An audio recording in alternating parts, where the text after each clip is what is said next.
Dig a little deeper into one of our top stories tonight, and joining us right now is Casey Seferdini. He's the co-chair of Freedom Massachusetts.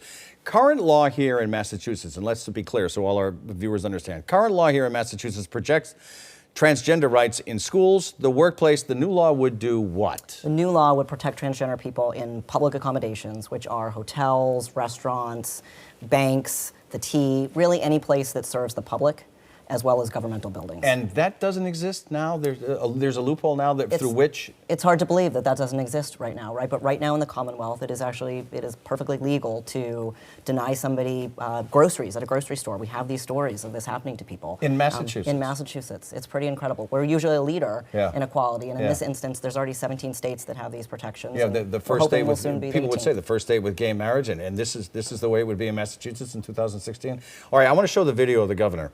Last night, the governor gives a speech, and he gives a speech in front of an audience, and it was primarily based on LGBT business and the climate here in Massachusetts, but he got booed, and he didn't stick around, and it wasn't as long, and he left the building. You see this video, what does that tell you? Well, you know, I was at the event last night. You were at the event. I was at the event, and we were hopeful that since he was showing up to an LGBT event and that we had been told that there was an announcement that he was going to make, that he might be taking the opportunity to announce that he had finally evolved on the transgender public accommodations bill and that he was ultimately going to support it. Unfortunately, what he ended up saying was sort of more of the same. And what he said was? And what he ended up saying was, you know, what he's been saying all along, which is he'll review this issue when it gets to his desk. And that's incomplete.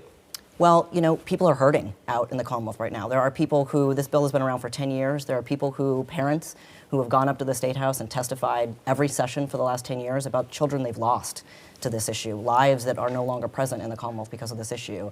And it's urgent, and we need a response, and people are looking for the governor to show leadership on this. And he said again today that he doesn't sign legislation until it appears on his desk, until he can read it. That's not a satisfactory answer? Well, you know, our position is it's a very simple bill. It's one page. It's available for everybody to read. But, you know, he said something really important last night, and that was that stories are ultimately what he needs to hear in order to make his decision. And we are available. We have been telling our stories. We've been telling our stories for the last 10 years. We will tell him our stories anytime, anywhere. We welcome that opportunity. This is, the term bathroom bill has been attached to this. This has become the bathroom bill.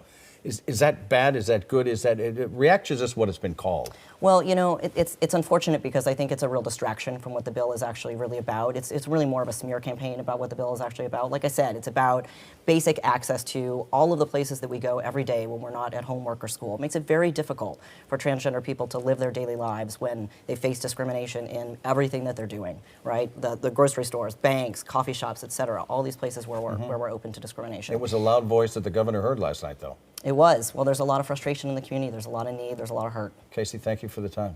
You're welcome. Casey's been with us today to talk about this very important issue. Heather?